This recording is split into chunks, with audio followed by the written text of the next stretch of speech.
kematian, tidak lagi mencari dunia, ya. Kan dunia sudah kita taklukkan, ya, sudah cukup kita untuk makan saja, alhamdulillah selesai, ya. Tinggal bagaimana kita mencari kematian yang paling indah. Apa kematian yang paling indah, Pak? Mati dalam kesahidan. Maka niatkan diri kita mati dalam kesahidan terus dan terus, ya. Sudah kita tundukkan dunia, kita tinggal sebarkan totok punggung ini ke seluruh dunia, itu insya Allah, ya. Jadi sebagai sumber penghasilan bisa, sebagai sumber penghasilan bisa. Dulu saya ngajar, Pak, di Nurul Fikri, gaji saya 3 koma, tanggal 3 sudah koma. 4 orang anak saya, Pak, di SDIT. Ustaz tahu SDIT, ya? Di Ikro dulu Jatimamur tuh Pondok Gede. SDIT mahal tidak, Pak? Mahal. Sekolah dasar iuran terus.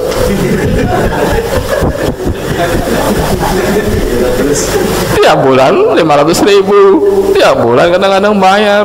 Tahun ajaran baru bayar lagi, tengah semester bayar lagi.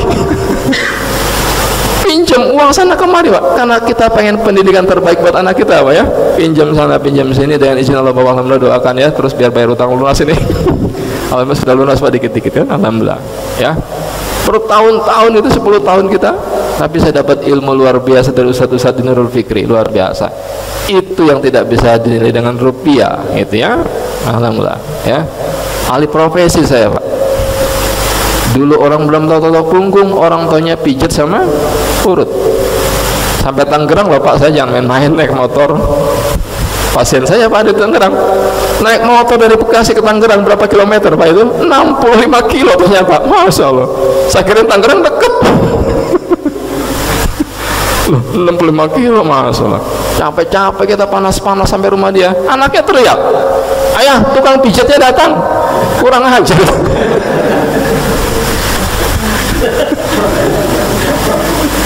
Sejak kapan punya cita-cita jadi tukang pijat, Pak? Ya, tapi kan kita jalani, Pak. 2 tahun itu, door to door saya, muter pasar Minggu ke Depok, itu wilayah biasa, tiap hari kita jalani, Pak. Masya Allah, ya. Introducing period, kita memperkenalkan totok punggung, ya, sampai orang tahu, alhamdulillah, ya. Lama-lama makin banyak tahu. Sudah 2 tahun, Masya Allah, sehari bisa 7 pasien itu. Wih, udah banyak yang booking saya, nggak bisa lagi saya door to door. Buka klinik pertama 2011 di Jatimakmur Ikro, Pondok Gede, pas di sampingnya Pak Hidayat Nur Wahid itu.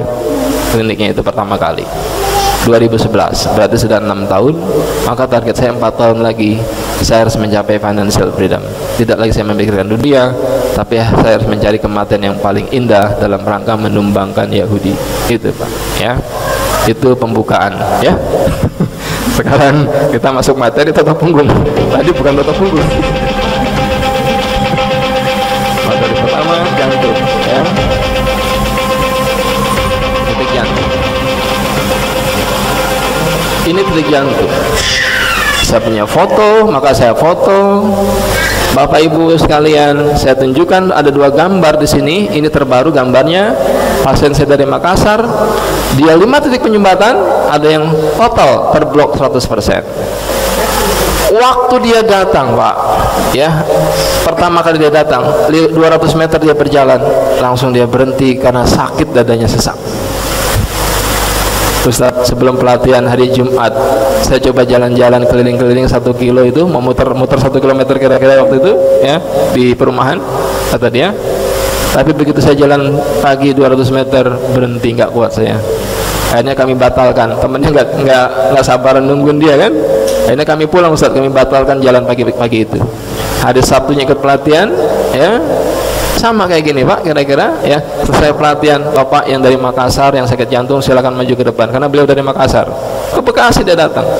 Bapak Ibu sekalian, kalau orang sudah tahu totok punggung, Pak, kemanapun saya dikejar ya, insya Allah. Kalau sudah tahu, Pak. Kalau belum tahu, orang kalau sudah tahu berlian, Pak, dimanapun berlian kita lempar, diambil, Pak, dikejar. Tapi orang tidak tahu itu berlian, Pak, dia cuek saja, kan, ya. Dia mau di bypass di Jogja, dari Makassar dikirim dia ke Jogja, ya. Sebelum dia ke Jogja, dia share di grup WA teman-temannya itu, doakan saya semoga berhasil, saya mau bypass jantung. Temannya dari Jakarta bilang, Pak, nanti dulu, Pak, coba ke Bekasi dulu, totok punggung. Teman saya alhamdulillah banyak yang berhasil dengan totok punggung, ya. Dia nggak jadi ke Jogja, akhirnya dia datang ke Bekasi, ya. Ikut pelatihan tadi, saya totok dia. Pas tadi belikan sebelah kirinya itu, kira-kira di situ. Awalnya dia bilang apa? Diapain kok diuol-uol doang? Yakin nggak di awalnya, Pak? Enggak. Demi Allah, awalnya Ustadz saya tidak begitu yakin. Begitu Ustadz manggil saya, lalu Ustadz uol-uol saya nggak begitu yakin, ya. Tapi begitu bangun tidur di pagi hari, dia coba jalan 200 meter, kok nggak sesak dada saya. Saya lari 4 putaran, lari dia 4 putaran, nggak sesak dadanya, Pak. Masya Allah. Demi Allah, kata dia kan, saya baru yakin ternyata, Masya Allah, ditotok 1 kali saja. Yang awalnya jalan 200 meter karena 5 titik penyumbatan tadi nggak kuat dia, dengan izin Allah dia lari 4 putaran, kuat dia, Pak. Demi Allah masih kuat. Tapi saya berhenti Ustaz waktu itu. Kenapa, Pak? Khawatir saya overdosis katanya. Ya, saya bilang, Pak, 2 minggu lah di sini lagi biar lebih tuntas, saya bilang, ya. Apa kata dia? Dia telepon komandannya, ternyata beliau aktif AU, angkatan udara aktif. Tidak bisa, kamu harus segera pulang ke Makassar, ada tugas dulu belum selesai tugas, nanti boleh balik lagi ke Jakarta, ya. Oh kalau gitu Pak, ajari istrinya sudah belajar juga. Lalu Pak, kalau bisa tiap hari ditotok di sana, tiap hari ditotok sama istrinya, tapi ternyata istrinya nggak kuat, tenaganya tidak kuat. Dia cari anak buahnya, Pak. Anak buahnya yang badannya gede itu dia cari, kamu totok saya setiap hari. Masya Allah. Ditotok setelah habis apel setiap pagi selama 1 jam, selama 3 minggu, ya. Awalnya tebal, Pak. Ada awalnya itu foto lemaknya itu kan tadi tuh kayak gitu ya, tebal-tebal tadi tuh, lebih tebal lagi dia, lebih apa itu, kembung, lebih cembung lagi dia, ya. Ditotok setiap hari. Begitu ditotok, bangun lemaknya, yang notok berhenti, anak buahnya itu ketakutan dia. Ternyata tukang pijat, anak buahnya tukang pijat, Pak, awalnya. Kalau ketemu kayak gitu dia hindari. Tapi kata dia apa? Itu justru harus digempur, kata dia kan. Itu yang digempur anak buahnya setiap hari itu selama 1 jam. Fokus ke situ, ya. Kira-kira 3 minggu, ya. Setiap hari 1 jam, ya. Tidak lagi tumpukan lemak itu cembung. Dia sudah rata. Sudah rata dia, Masya Allah. Sekarang dia lari normal bisa, Masya Allah. Tidak jadi di bypass, demi Allah. Tidak jadi di bypass. 5 titik penyumbatan harus di bypass, dengan izin Allah tidak jadi di bypass. Berapa kalau di bypass bayarnya? Hanya untuk operasinya saja 250 juta. Hanya untuk operasinya saja 250 juta. Kita sudah membuktikan 5 orang pasien harus pasang ring di Rumah Sakit Harapan kita. Ditotok masing-masing 15 menit, lega semua, tidak jadi pasang ring. Coba besok kita praktek di RSUD Bekasi, setiap hari kita totok. Yang mau pasang ring nggak jadi semua. Sebulan kita diusir satpam. Bisa tutup Pak rumah sakit ini. Apa pergilah dari sini. Ada apa-apa, pasien saya kabur semua, kata dokter kan, ya. Pasien saya, Pak, serangan jantung di Rumah Sakit Harapan kita, sudah masuk ruang ICU dia. Ustadz, datang Ustadz ke Rumah Sakit Harapan kita besok saja, Pak. Di ruang ICU Ustadz, jam 9 malam dia telepon saya. Detak jantungnya 100 lebih, ya. Detak jantungnya di atas 100. Tensinya 70/40. Gak bisa Ustadz, malam ini juga Ustadz. Datang saya ke Rumah Sakit Harapan kita malam itu juga, Pak, ya. Langsung ke lantai 3, langsung masuk ruang ICU. Saya ingat betul itu, ya. Kita tutup hordeng di ruang ICU, ya, dalam kondisi dia kritis, ya. Saya totok dia, fokus ke belikat sebelah kirinya, Masya Allah, 30-40 menit kira-kira. Selesai saya totok, nadinya, detaknya 86. Normal tidak? Normal kan? Tensinya yang awalnya 70/40, nggak kuat bangun dia kan, ya. Demi Allah saya totok 1 kali saja, kira-kira tensinya langsung naik 104/74. Normal tidak, Pak? Normal. Langsung saya bisa ke kamar mandi, nggak jadi pasang ring, nggak jadi pasang ring. di ruang ICU rumah sakit harapan kita, demi Allah. Ya, ternyata tindakan medis selama ini Pak, ditekan dadanya, salah, tidak efektif. Ya, ternyata harusnya ditotok punggungnya. Ya, satu kali totok saja dia dengan izin Allah tertolong. Ya, banyak nggak orang serangan jantung ditekan dadanya meninggal? Takdir Allah, banyak. Ya, bagaimana gambarannya? Ada pompa, kita tutup selangnya, kita pompa terus, berat tidak? Tabungnya panas nggak kalau kita paksa Pak? Panas. Jantung kita pompa terus, bengkak tidak jantungnya kira-kira? Bengkak. Kenapa jantungnya bengkak? Karena mampet selangnya. Solusinya bagaimana yang cepat? Selang yang mampet dilepaskan, ya. Penyumbatan tadi ditekan, digetarkan. Ketika selang mampet ada lumutnya kita getarkan, rontok tidak dia? Rontok, dia lancar lagi Pak. Maka terselamatkanlah pasien kita, tidak jadi pasang ring di rumah sakit, di ruang ICU harapan kita, ya, rumah sakit jantung. Ya, bisa dengan izin Allah, bisa. Tidak perlu pasang ring, tidak perlu pasang ring. Ya, berikutnya kita ke Ustaz. Ini sudah hampir zuhur ya. Gambar kedua sama titik jantung juga. Gambar ketiga tadi. Nah ini Pak hasil kateterisasi ya, sama ya. Saya tadi ini dapat pagi ini dapat saya. Ustadz, saya dokter. Saya ikut pelatihan gelombang pertama. Dokter dia Pak. Positif pasien saya di CT scan 80% penyumbatan jantungnya, maka dokter memutuskan untuk pasang ring. Sebelum pasang ring diapain biasanya Pak? Dikateterisasi kayak tadi itu. Ya. Nah kayak gini Pak. Sebelum pasang ring Ustaz dikateterisasi. Baru hari ini saya terima Pak. Ya. Hasil scan sebelumnya 80% dia. Ya, di sini ada kelihatan ya. Ada, saya bacakan di sini ya. Ada, mohon maaf, 80% penyumbatan. Sesudah di scan, tindakan berikutnya harus dengan kateterisasi untuk melihat di sebelah mana, ya kan? Sudah ketahuan di sebelah mana, habis kateterisasi langsung pasang ring, ya. Ini prosesnya Pak.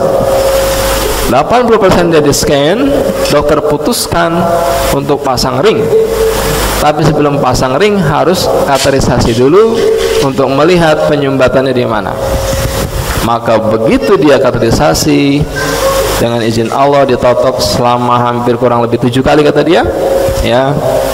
Maka hasil kateterisasinya bersih total, tidak ada penyumbatan.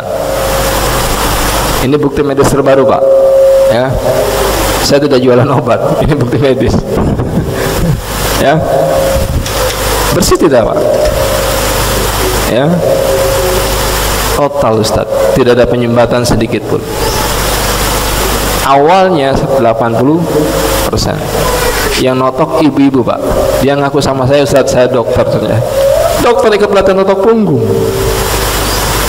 Ya, pasiennya nggak dikasih obat Pak, ditotok pasiennya. Ya. Saya total 7 kali kata dia ini tadi kira-kira ya.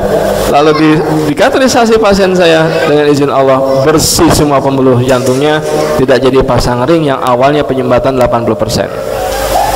Terbukti secara medis, terbukti secara medis. Bangkrut tidak Pak Yahudi Pak? Ahli jantung seluruh dunia berkumpulnya di Israel. Bapak kalau ahli jantung dari Indonesia namanya Muhammad Arifin siapa gitu ya, habis Pak di screening Pak di Israel Pak. Habis Pak, kayak teroris diperlakukan Pak, kayak teroris diperlakukan Pak. Karena ada ahli jantung umat Islam kan gitu kan. Begitu masuk ke sana Pak, habis tuh Pak, di screening habis-habisan. Ya, karena memang mereka berkumpulnya di Israel. Maka nanti ahli jantung berkumpulnya di Bekasi.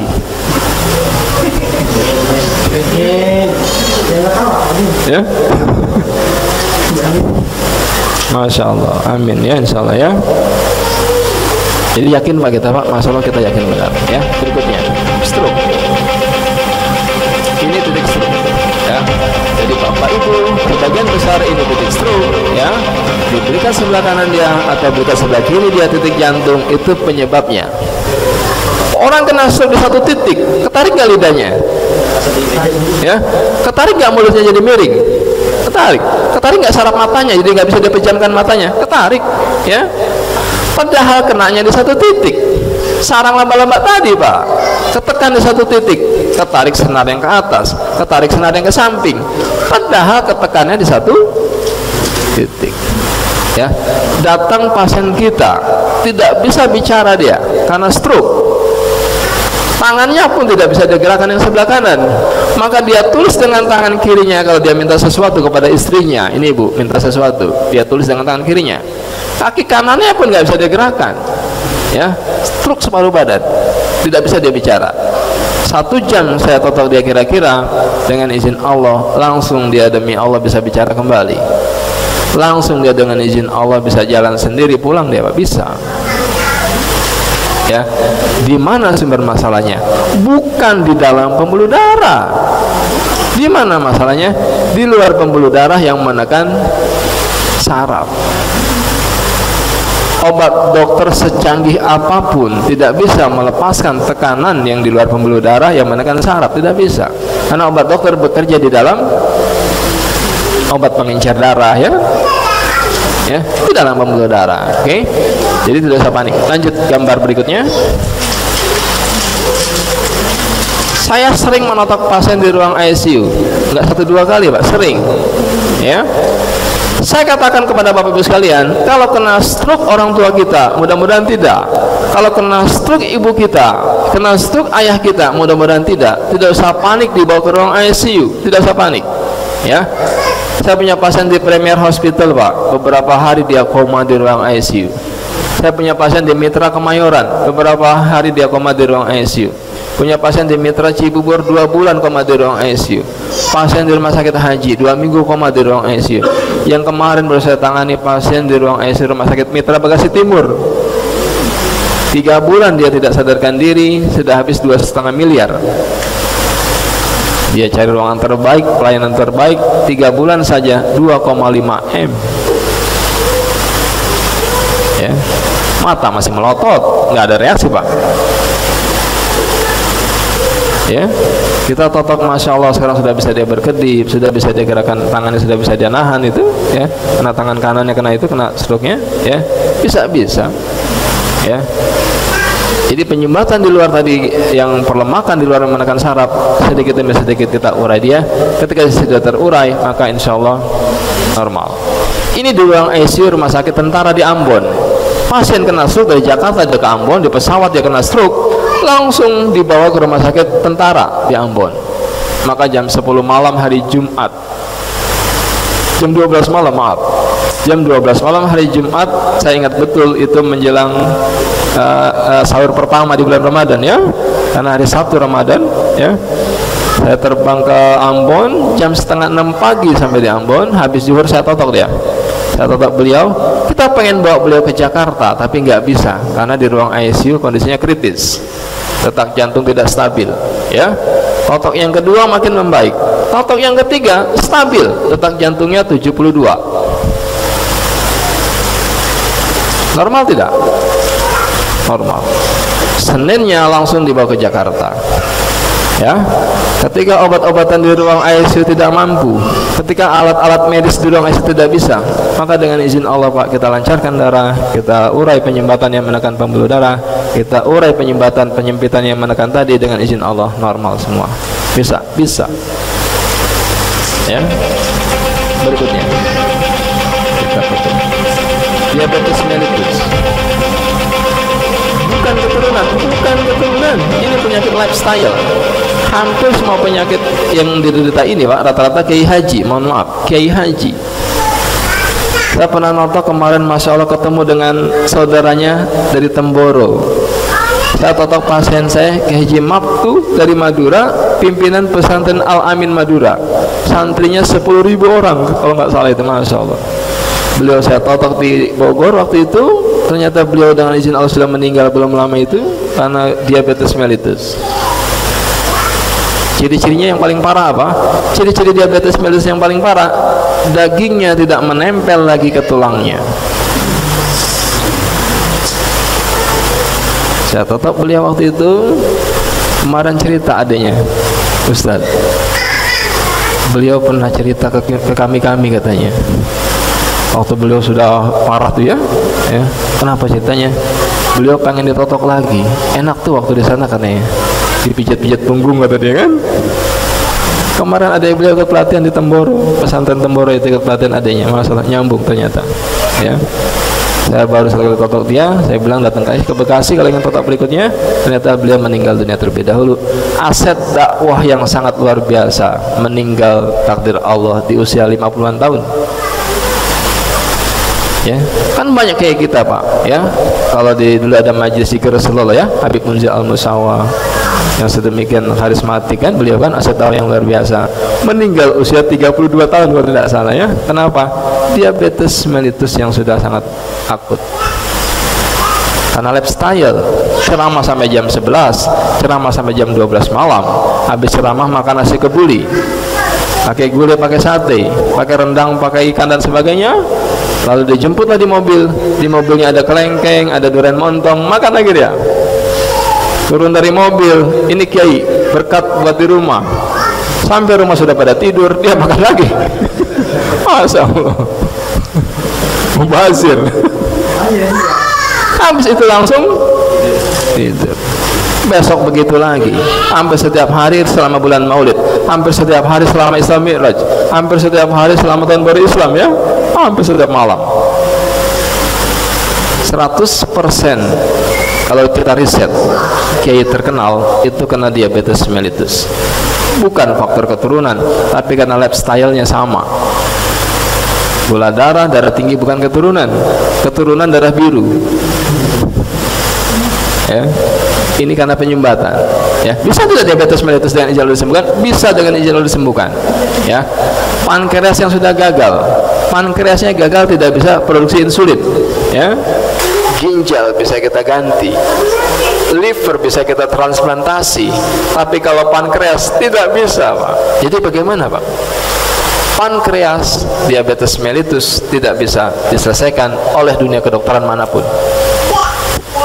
Ya, tapi dengan totok punggung bisa tidak pankreas yang sudah rusak, sudah melemah pelan-pelan dia membaik? Bisa. Ya, tangan kita tidak lancar darah ke tangan kita, bisa nggak tangan kita mengecil, melemah? Bisa. Kenapa? Tidak lancar darah ke tangan. Ya, begitu kita totok darahnya lancar lagi ke tangan, bisa nggak tangan kita normal kembali? Bisa, insya Allah. Ya, jadi rumusnya bagaimana? Rumusnya sunatullah, darah kita harus lancar, maka begitu darah lancar semua akan selesai secara alami. Ya, waktu kena gula 2004 pasien kita gulanya hampir 700 per kilo. Iya Pak. Tensinya hampir 240 per 130. Masih hidup ya orangnya, Masya Allah. Bapak beruntung masih hidup, yang lainnya sudah lewat semua gitu ya. Dengan gula hampir 700, tensi 240 kan ekstrim. Ya, kolaps dia. Begitu dia periksa ternyata gulanya hampir 700, tensinya luar biasa. Sejak tahun 2004 minum obat gula setiap hari, minum obat tensi setiap hari dia. Mohon maaf, sampai hubungan suami istri pun karena diabetes mellitus tidak lagi normal. Hubungan suami istri hanya SMS dan WA saja. Memang enak. Ya? Lalu saya total dia, apa kata dia? Alhamdulillah Ustaz, setiap malam biasanya pipis sampai 8 kali kan? Ya, orang diabetes kan gitu ya. Setiap jam pipis, setiap jam pipis. Begitu ditotal Ustaz, sekarang pipisnya 2 kali semalam. Naik tangga biasanya dia harus pegangan kanan kiri untuk naik tangga karena nggak kuat dia naik tangga. Sekarang langsung dia bisa naik ke lantai 2 atau dia naik flyover langsung tanpa pegangan kanan kiri lagi. Kalau berjalan sama istrinya selalu dia ketinggalan di belakang. Sekarang jalan sama istrinya dia duluan. Masya Allah. Ya, ternyata begitu darahnya lancar, pelan-pelan pankreasnya recovery. Bisa insya Allah. Kita kebut. Titiknya nanti bisa di subcopy ya, bisa diambil. Berikutnya, ini kita kebut saja. Hipertensi sudah tadi ya, sama dengan stroke ya. Kita kebut lagi. Apa paru-paru. Bapak ibu yang anaknya sering batuk pilek, nah itu titiknya. Batuk pilek ya kanan kiri. Anak kita batuk pilek, ibu nggak usah panik, totok saya titik paru-parunya, nanti dia demamnya reda karena paru-parunya sudah kita totok. Jangan dikasih obat demam, penurun panas, tidak usah. Batuk pilek kan dia demam biasanya kan, ya. Titik paru-parunya, batuknya reda, demamnya pun reda. Anak kita gatal-gatal, kulitnya sering gatal-gatal itu, ya, lihat saja Pak kakinya. Kalau kakinya bekas korengnya banyak, itu punya masalah paru-paru. Jangan kasih salep kulit, karena masalahnya bukan di kulit, masalahnya di paru-paru. Tidak normal paru-paru menyimpan oksigen, tidak maksimal dia simpan oksigen, maka supaya oksigen ke kulit pun tidak maksimal. Efeknya apa? Kulitnya kering, sensitif terhadap bakteri. Bakteri sedikit saja dia gatal-gatal kan. Tapi anak kita yang paru-parunya bagus Pak, lihat kulitnya Pak, bagus dia kulitnya, ya, bahkan halus kulitnya kan. Kenapa? Paru-paru bisa simpan oksigen maksimal, maka supaya oksigen ke kulit juga maksimal. Anak kita jerawatan, masalahnya bukan di wajah, masalahnya di paru-paru. Begitu kita totok Pak, Masya Allah, darahnya lancar, oksigennya lancar semua ke wajahnya. Bersih nggak wajahnya Pak? Bersih. Berarti kalau gatal-gatal obatnya apa Pak? Bukan garuk-garuk, totok punggungnya, ya, titik paru-paru. Berikut lambung, sekitar lambung, kelihatan? Nah itu, ya. Berikutnya juga lambung juga, sama, biar lebih jelas. Sekitar lambung, di bawah paru-paru berarti ya. Itu sekitar lambung. Titik totok punggung beda dengan ilmu-ilmu lain. Kalau ilmu lain kan Pak, oh ini di cervical 1, ya, ini pita suara di cervical 2 misalkan, ya, jantung di T2, jantung di T2 misalkan. Nah, taruhlah di situ jarumnya misalkan. Totok punggung tidak, sekitarnya. Ya, kalau saya bilang titik lambung, berarti titiknya sekitar lambung. Selebar apa titik totok punggung? Selebar penyumbatan yang ada di tubuh pasien kita. Tidak berdasarkan titik anatomi, tidak. Kalau berdasarkan titik anatomi, titik jantung di T2, enggak kita totok di situ aja, enggak kan? Kan sekitarnya kan? Selebar itu dia penyumbatan di jantungnya, ya selebar itu titik totoknya. Ya, enggak fokus T2 saja, lambung di T5 aja misalkan, enggak ya, tapi sekitarnya. Selebar penyumbatan yang ada di sekitar lambung, ya, dipahami ya. Karena kita bukan mengurut tadi senar ini misalkan pita suara, senar ini ke telinga, senar ini ke mata, tidak ya. Kita mencari yang menekan di mana gitu. Itu bedanya ya. Jadi kita tidak belajar anatomi tadi, tidak ya. Yang kita cari nih sarang laba-laba yang ketekan di mana gitu. Itu totok punggung. Bisa nggak kira-kira setiap kita beda-beda penyumbatannya? Bisa. Justru pasti berbeda-beda insya Allah ya. Setiap kita berbeda-beda penyumbatannya. Ini titik lambung. Bisa nggak totok punggung untuk menurunkan berat badan? Bisa insya Allah. Logikanya di mana? Lambung kita totok ya. Kita makan karbohidrat, disimpan karbohidrat jadi lemak kan oleh tubuh kita. Sebagai apa? Sebagai cadangan sebenarnya kan. Begitu kita totok dia terurai Pak, itu diambil lagi oleh tubuh kita sebagai cadangan makanan. Ada yang dia kebuang juga, ada yang masih diolah juga dia ya. Efeknya apa kata dia? Ustadz, selesai ditotok saya tidak cepat lapar ya, karena cadangan makanannya dipakai. Selama ini kan dia dipakai, makan terus cepat lapar kan, makan lagi dia, tambah gemuk tidak? Tambah gemuk. Begitu ditotok kata dia, tidak lemas dan tidak cepat lapar, karena ada energi cadangan tadi kan, itu efeknya. Jadi apa yang L pertama tadi untuk menurunkan berat badan? L titik lambung ya. L yang kedua, mau tahu Pak L yang kedua? L yang kedua biar cepat turun berat badan, lari 5 kilo setiap hari. Keren apaan? Udah nunggu dari tadi. Ya iyalah, enggak ada Pak, diet itu nggak bagus ya. Kan ada diet nggak boleh makan apa, itu nggak bagus Pak. Diet keto ya, nggak boleh makan karbohidrat ya, nggak boleh. Yang paling bagus diet otot. Bagaimana diet otot Pak? Push up, lari, set up. Badan 80 kilo Pak, turun jadi 70. Kenceng nggak turunnya Pak? Kenceng nggak badannya Pak? Kenceng. Coba Bapak diet Pak, dari 100 turun 60. Gembir-gembir ya Pak? Kendor ya Pak?